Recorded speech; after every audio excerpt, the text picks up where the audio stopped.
Hey, what's going on there, guys? Cloud of Truth here, back with some more Battlefield 4 gameplay, and I'm using a gun that is definitely not in the base game for Battlefield 4, and that is the RPK-74M. No, it's not the RPK-12.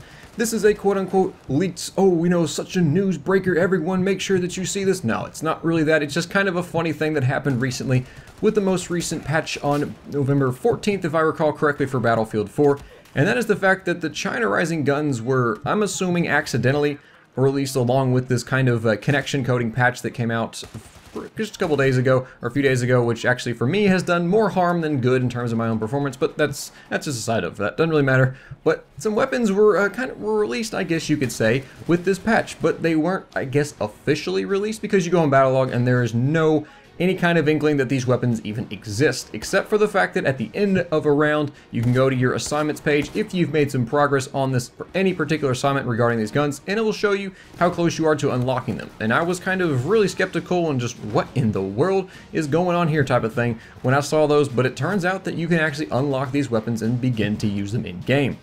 Now I forgot how many guns off the top of my head, but I know that there's the L95A2 for the assault class, the MTAR-21 carbine, MP7 a personal defense weapon, the RPK74M for the support, and of course the L96A1 for the recon. I'm pretty sure it's just those 5 guns, you can correct me if I'm wrong.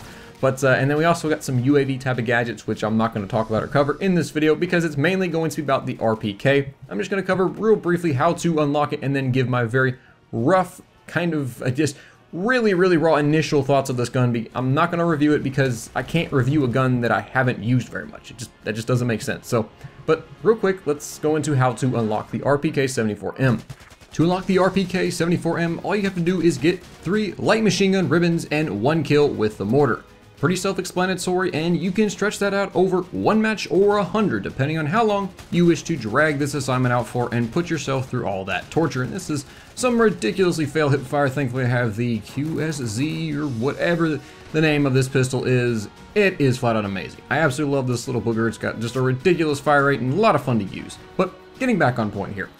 All you have to do is get those 3 LMG ribbons and the 1 mortar kill, and bang, there you go. You've got the RPK-74M. Now, my first kind of raw initial thoughts of this weapon was that I used it for about maybe 3 or 4 kills and then immediately just said, I'm done, no thank you, I don't like it.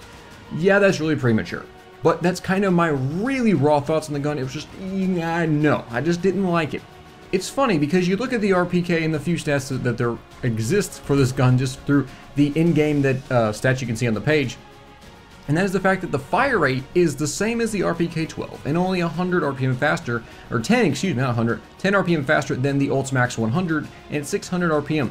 I really like the RPK-12. It's a kind of a all-around good LMG for me. The fire rate is good enough, but it's got relatively low recoil. The RPK just feels odd. It doesn't suit. Something is wrong with this gun for me when I use it. Maybe not for you. Maybe for you it's great. Hey, if it is, that's fine. But for me, it just doesn't fit very well.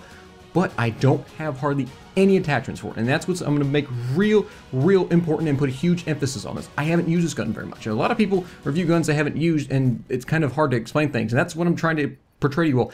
I haven't used this gun enough to explain everything about it, just kind of my real rough initial thoughts. Once I get more attachments, I'll be sure to come back to it and give you guys a kind of a overview look at this weapon from someone who has actually used it and now understands it. So that's going to do it for me. Hopefully you guys enjoyed. Take care. See you next time.